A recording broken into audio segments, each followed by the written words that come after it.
Imaginez une voiture avec des lignes Pininfarina, une suspension à grand débattement et un moteur turbo dont les propriétaires roulaient encore sans problème plus de 300 000 km des décennies plus tard. Voici la Peugeot 505, la voiture que la France a envoyée pour conquérir l'Amérique. Et en 1991, Peugeot a fait ses valises, quitté les États-Unis et n'est jamais revenu. La question n'est donc pas pourquoi Peugeot a échoué, c'est trop facile. La vraie question est celle-ci. La 505 était-elle réellement assez bonne pour gagner ? Parce que si oui, alors ce qui s'est passé en 1991 n'est pas une simple histoire d'échec. C'est quelque chose de bien pire.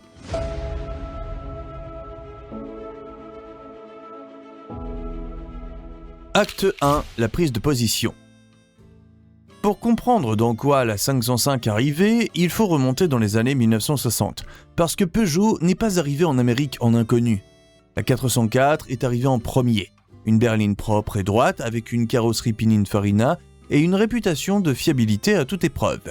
Les Américains qui en trouvaient une ne la voyaient pas comme une curiosité exotique, ils la considéraient comme une vraie alternative à ce que l'Allemagne proposait, ce qui dans les années 60 était déjà une déclaration audacieuse.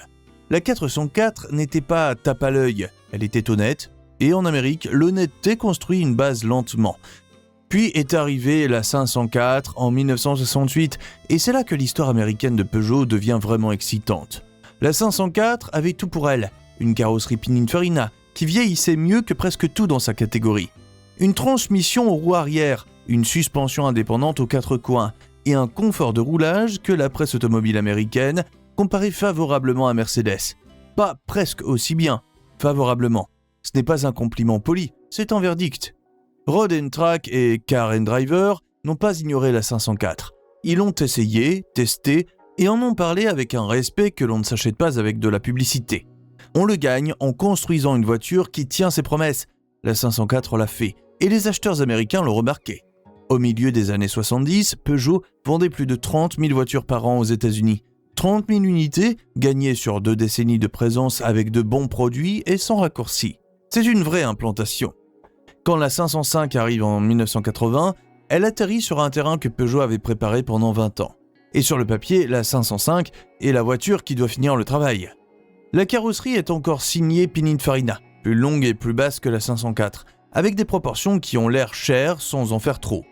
La suspension à grand débattement est réglée pour le confort à haute vitesse d'une manière que les ingénieurs allemands débattaient encore. Sous le capot, Peugeot installe un 4 cylindres 2,2 litres N9TE turbo de 150 chevaux avec injection Bosch et un couple disponible dès le bas régime. Il y a aussi une option V6 PRV pour ceux qui veulent plus de cylindrée. C'est pas une import low cost, c'est une berline exécutive européenne et elle coûte comme telle. La presse automobile américaine l'accueille bien. Le confort de roulage attire des comparaisons avec des voitures bien plus chères. L'intérieur est décrit comme mature. Le turbo N9TE est qualifié de l'un des moteurs les plus doux de sa catégorie. Peugeot regarde cet essai et croit avec de vraies raisons que la 505 peut tenir la place dans les concessions américaines aux côtés de la BMW Série 5 et de la Mercedes W123 sans avoir à s'excuser. La voiture existe, la presse l'aime, les acheteurs qui la découvrent l'adorent. Alors, qu'est-ce qui tourne mal ? Acte 2, la résistance. Ce qui rend cette histoire vraiment difficile à raconter, c'est que la 505 n'est pas battue par une meilleure voiture. Elle est battue par quelque chose qu'on ne peut pas corriger avec de l'ingénierie. Mais avant d'en arriver là, parlons de ce que la 505 fait vraiment quand elle se mesure à la concurrence. Parce qu'au début des années 80, les journalistes américains mettent la 505 Turbo directement en face de la BMW Série 5 E28. Pas comme une curiosité, pas comme une alternative bon marché, mais comme une vraie rivale. La 505 tient la comparaison. Le confort n'est pas seulement compétitif, pour beaucoup il est supérieur, car cette suspension à grand débattement absorbe les imperfections que le châssis plus rigide de la BMW transmet directement dans le dos. Le turbo N9TE tire fort dès le bas régime, là où le 6 cylindres BMW ne suit pas tout à fait au même prix. Et à côté de n'importe quelle munichoise, les proportions Pininfarina ne paraissaient pas inférieures, elles ont leur place. Pour quiconque observait le marché américain en 1982 ou 83, la 505 Turbo ressemblait à une voiture sur le point de percer.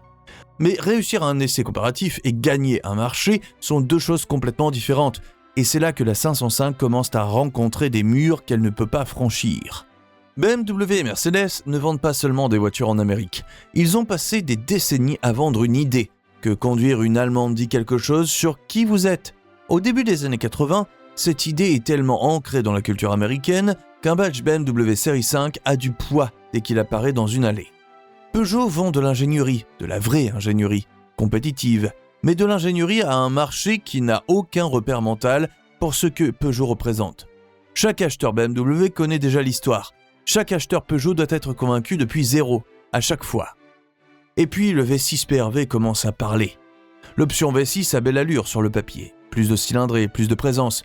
En pratique, le PRV, en conditions américaines, se forge une réputation de joint de culasse qui lâche et de consommation d'huile qui se répand dans la communauté des propriétaires plus vite qu'aucune campagne publicitaire ne peut contrer. Le 4 cylindres N9TE turbo est plus solide, plus durable, mieux adapté aux routes américaines. Mais les acheteurs ne se souviennent pas du bon moteur. Ils se souviennent de celui qui a coûté 3 000 $ de réparation à leurs voisins. Le réseau de concessionnaires aggrave tout. La présence de Peugeot aux États-Unis est concentrée sur les côtes. New York, Los Angeles, quelques villes où la culture européenne existe déjà. Si vous êtes propriétaire d'une 505 à Kansas City ou Dallas, vous n'avez pas d'infrastructure de service à proximité. Ce n'est pas un inconvénient. C'est un problème structurel qui ruine chaque bon essai parce qu'une voiture qu'on ne peut pas entretenir n'est pas une voiture qu'on recommande à un ami. C'est une voiture contre laquelle on met en garde. Volvo était dans la même situation dans les années 70 et a fait un choix différent. Ils ont construit la densité de concessionnaires. Ils se sont engagés sur l'ingénierie adaptée aux normes US. Ils ont créé un réseau de services qui faisait que posséder une Volvo dans le Midwest américain ne ressemblait pas à un acte de foi. Peugeot a regardé le même problème et l'a traité comme quelque chose à gérer plus tard plutôt qu'urgent maintenant. Vers 1985, les ventes de Peugeot aux États-Unis baissent et le réseau se réduit. La 505 est toujours là. Elle continue de fidéliser tous ceux qui la découvrent vraiment. La voiture n'a pas changé. L'ingénierie est toujours bonne, mais la structure autour n'a jamais été construite. Et pourtant, Peugeot n'a pas dit son dernier mot. Parce qu'à la fin des années 80, ils apportent une dernière voiture, et c'est peut-être la meilleure qu'ils aient jamais faite. Acte 3, le dernier combat. En 1988, les chiffres américains de Peugeot sont mauvais. Moins de 10 000 unités par an, un réseau qui rétrécit depuis 3 ans et une réputation marquée autant par les histoires de service que par les qualités des voitures. N'importe quelle stratégie raisonnable préparerait déjà un plan de sortie. Peugeot fait quelque chose de différent. Ils amènent la 405. Quand la 405 arrive dans les concessions américaines, Motor Trend la nomme voiture de l'année. Pas meilleure importée, pas meilleure européenne, voiture de l'année. Point final. En battant la concurrence nationale et toutes les autres marques européennes. Pour tous ceux qui suivaient les efforts de Peugeot depuis 10 ans, cette récompense tombe comme un coup de tonnerre. La 405 EMI 16 rend l'argument encore plus difficile à ignorer. Un moteur 1,9 litre 16 soupapes de 158 chevaux, un châssis réglé avec une précision chirurgicale et une expérience de conduite qui la place directement en conversation avec les meilleures sportives européennes. Ce n'est pas une voiture qui s'excuse d'où elle vient, c'est une voiture qui vous défie de trouver mieux à ce prix. Et pendant un moment, un vrai moment d'espoir, on a l'impression que l'histoire pourrait enfin tourner. Comme si tout ce que Peugeot construisait depuis la 404 allait enfin payer. Mais la 405 ne peut pas réparer ce que les années précédentes ont cassé. Le réseau de concessionnaires qui aurait dû porter la 405 dans le Midwest et le Sud est squelettique. La disponibilité des pièces pour les propriétaires de 505, les fidèles qui sont restés malgré tout, est déjà une crise. Ces propriétaires auraient dû être les meilleurs ambassadeurs de la 405. Au lieu de ça, ils appellent des mécaniciens indépendants et cherchent des pièces sur le marché gris. La tragédie de la 405 n'est pas que la voiture soit mauvaise, c'est qu'elle est exactement la bonne et qu'elle arrive dans une structure qui ne peut plus la porter. 3 ans après que la 405 remporte la voiture de l'année, en 1991, Peugeot ferme son opération américaine. Sans grande campagne d'adieu, sans solde final, juste une sortie discrète. Acte 4, le verdict.